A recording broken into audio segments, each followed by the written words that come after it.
Hi, everyone. My name is Valerie Moreno. I'm a case manager at St. Barnabas Family Caregiver Support Program. And today we're going to be discussing tips for managing caregiver stress.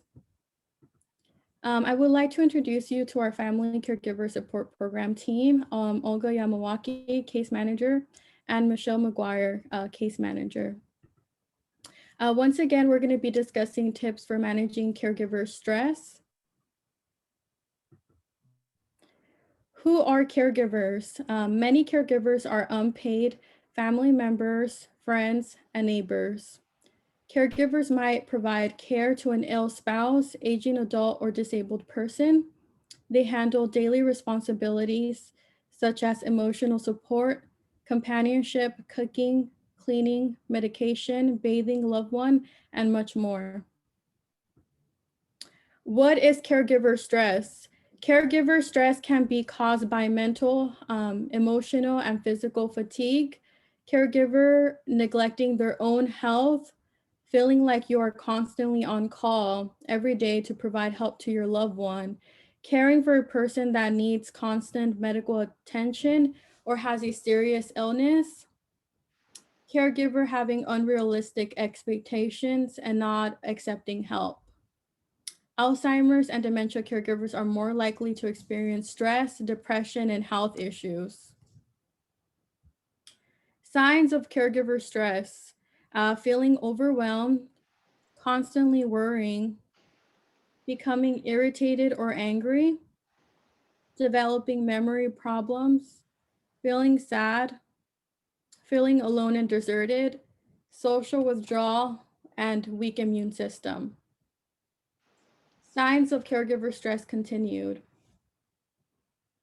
sleep deprivation, feeling anxiety, frequent body aches or headaches, gaining or losing weight, losing interest in activities you used to enjoy, and lastly, abusing prescription medication, drugs, and alcohol. Does caregiver stress affect your health? And the answer is yes. If you're experiencing caregiver stress, you're more likely to have heart disease, diabetes, cancer, arthritis, high blood pressure, or you're more likely to have depression, anxiety, weak immune system, obesity, or memory and attention problems. Here are some tips for dealing with caregiver stress. And the first one is getting organized. Set a daily routine, make a to-do list, mark important appointments and events and bills on a large calendar. Store important paperwork in a folder with tabs that you can label. Keep an observation notebook where you can mark down changes in your loved one's health. Time management is another caregiver tip. You want to set priorities, set realistic goals, and write them down. Recognize your limitations and be realistic. Schedule tasks when you are most productive. Budget enough time. Ensure to give yourself a break. Consider doing your least favorite task first. Another tip is exercise. Exercise helps maintain a healthy body and mind. It also reduces negative effects of stress. It stimulates the birth of new brain cells, and the brain releases endorphins that help reduce pain. Endorphins is a chemical produced by the body that releases stress and pain. They are like natural painkillers. They can be released with exercise and nutrition. Another tip that can improve caregiver stress with exercise is it improves your blood circulation, it strengthens your immunity, and going for a walk each day can decrease anxiety and blood pressure. Another thing to take into consideration is your nutrition. Consuming food with vitamin C can reduce stress and boost immune system. Fruits, vegetables, fruits, and grains can help increase serotonin and help your blood pressure. Serotonin is a neurotransmitter or can be viewed as a chemical messenger. Serotonin controls and can stabilize mood. This chemical helps reduce depression, anxiety, and helps with sleep. Vegetables, fruits can help with serotonin. You should also avoid caffeine, soda, and teas because they can increase nervousness and insomnia. You also want to avoid food that's high in fat and sugar because they can make you feel worse. Another tip would be sleep. When you do not get enough sleep, you are easily agitated, which can increase stress. Adults need to have 7 to 9 hours of sleep each night in order to maintain health and perform their best. Sleep can improve mood, self-worth, mental and emotional function. Getting enough sleep can improve concentration. Have quiet time before bed and put away all electronics. An essential oil diffuser can help with relaxation. And you can also try breathing exercises that can help you relax before bed. And here are some relaxation techniques. The first one is a visualization. It involves creating positive images in your head to achieve a relaxed state similar to daydreaming. You can close your eyes and imagine hiking or sitting on top of a mountain. The next one is meditation, a technique for quieting the mind to reduce stress. Deep breathing. Your breathing can be associated to how stressed you are. For example, fast, rapid, irregular breathing can be a sign of stress. Slow, deep breathing can improve stress. Yoga. Yoga helps with physical balance and breathing control. Yoga can also help with flexibility. It can help with your muscle strength, endurance, and muscle relaxation. Another one would be Tai Chi, which is a martial art that can help with self-defense and it can help with balance, harmony, and spiritual growth. Listening to music, listening to relaxing, soothing music can help with your stress. Art therapy, such as painting, drawing, coloring, sculpting, making a collage, can foster healthy healing and mental well-being. Aromatherapy are essential oils such as lavender that gives like a fragrance that can help you with your relaxation as well. And lastly, prayer is a spiritual exercise that can strengthen your soul. Here's another tip for dealing with caregiver stress, which is accepting help.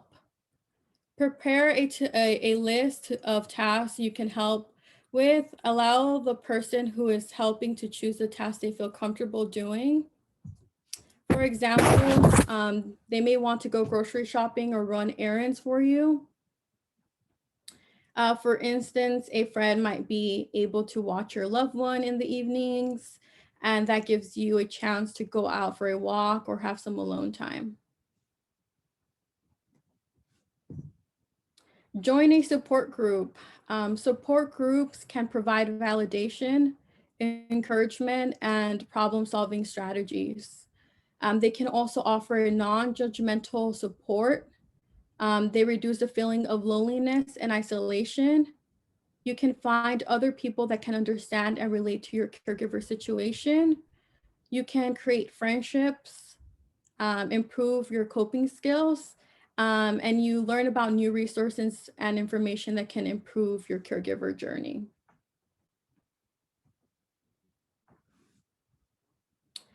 Um, you should seek care services. Respite care aides come to your home to provide relief slash break. That way the primary caregiver can step away from their responsibilities for a few hours a week. Or you can look into adult day care centers, which is a safe, secure environment for older adults with planned activities, physical exercise, nutrition, and support staff. And you can also look into nursing homes, which are facilities that provide 24-hour supervision, room and board, medication management, and personal care services. And some payment methods for these type of services are Medicare, Medicaid, private insurance, veteran benefits, personal funds, so you're using your own money, and community resources that you can find through local agencies. And here's my summary. Caregivers are family members, friends, and neighbors. Caregiver stress is mental, emotional, and physical fatigue. Stress can impact a person's health. Physical activity, nutrition, sleep, and relaxation techniques can improve caregiver stress and health. Joining a support group can provide validation, encouragement, and problem-solving strategies. Accept help from family, friends, and neighbors. Consider getting home health care or other care services.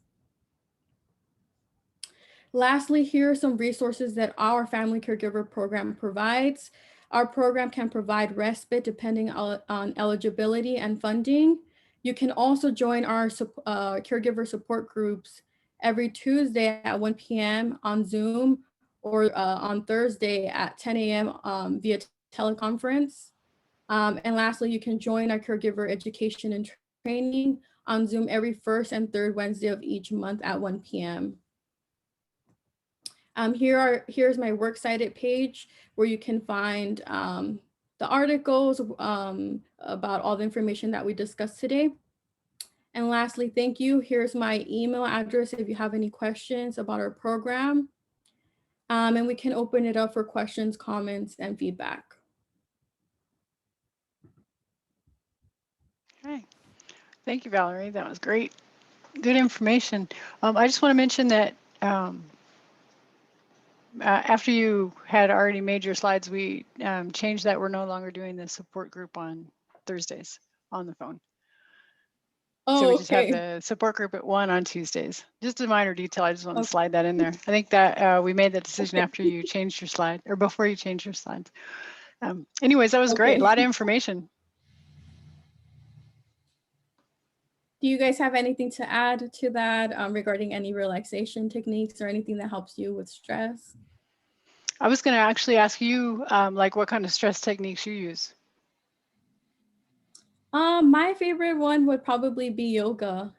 I really enjoy the stretching and, just clearing your mind and deep breathing. So that's my favorite one. Or I would have to say like art therapy.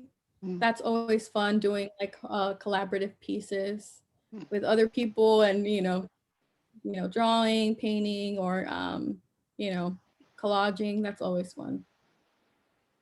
I hadn't thought about doing that with other people as like a stress reduction technique, Yeah. That's cool. Yeah, I actually used to do that a lot in my old job with our students. We would do collaborative pieces. We would like paint something and they would like put beads or whatever they want in the painting, and we'll do it together as a group, which was fun. That's cool. Yeah, I like to do yoga too, and I use the deep breathing exercises throughout the day to kind of manage my mental state. Keep things kind of chill. What about you, Olga? I've been listening to an app. Trying to learn how to meditate. Oh, the Calm app? Yeah. And it has, and that's just meditation. Like sometimes they just have like little 10-minute or 9-minute like interviews with other people about different topics like stress reduction or, how to be mindful. And it's just listening to them and their advice that kind of just brings me down and relaxes me. Yeah, I can find anything that kind of distracts me from whatever's going on in my head at the moment, is great. But yeah, I often use breath. Yeah. So thank you for that. That was great. And exercise. And I know we get a lot of our caregivers who they know this is good for them. They know all the tips, but I don't want to say they're excuse, but they do use that as an excuse as I don't have time. Like, I'm busy doing all my caregiving duties. I just don't have time to sit and relax. And it's true, they don't have the time, but they have to make the time, But right? they have to make, yeah. Yeah. You have to, like your to-do list, like you mentioned, have a to-do list. And well, in that to-do list, you're gonna put in 15 minutes of A break. whatever, yoga, listening to music. Just 15 minutes a day, at least it'll help, get you started, and then kind of from that. Exactly. Yeah. Yeah, It's a really good idea. Yeah, I can imagine how difficult it is for caregivers. I'm not a caregiver myself, and I know it's a chore to manage my stress all day long. It's something I always have to kind of be aware of, and work towards, being relaxed. And I can imagine under caregiving situation how difficult that would be, if even possible in some situations. So maybe a follow-up presentation to this one would be the effects of chronic stress. When you can't break that cycle. Some of our clients, I feel, get into that chronic stress cycle and are not able to break it. Yeah, and I find it that talking to someone, like you mentioned, the support groups, or just with the phone call, I feel like that kind of helps relieve some of that stress, because they do get to interact with other caregivers who are going through the same thing as they are. Because I know most caregivers feel like they're the only ones going through it. It only happens to them. And when they talk to other people, they realize, oh, it's not just me. Somebody else is going through it. And then they learn from each other. They get tips. This happened to me. This is how I handled it. It might not always work for you, but at least you can try something new. Yeah, and you can also learn, different resources from each other, and that can kind of help you out with your caregiving journey. Yeah, I think another one would be also maybe stepping away and taking a walk. I think that always helps me. Just, leaving, your home or your office and, going for a walk and, enjoying the cool air. That's always nice. Yeah. So you don't feel like the walls are caving in on you. Yeah. Yeah, the clients that do go to the support groups, what I hear back from them is they quickly start to rely on them. They quickly start to really look forward to that hour when they can talk, and they start to feel that they're developing actual friendships, and if they miss it, they're apologizing. I'm sorry, I missed group the other day, So very quickly it becomes very meaningful. Yeah. Yeah, they actually look forward to it. They're like, oh, I've been waiting all week for 1 hour, just to get away. Yeah. Yeah, so it does help to, any kind of support group that they can join. Yeah, so thanks again. This was a really great presentation. Yeah, very good. I'm going to go ahead and stop the recording.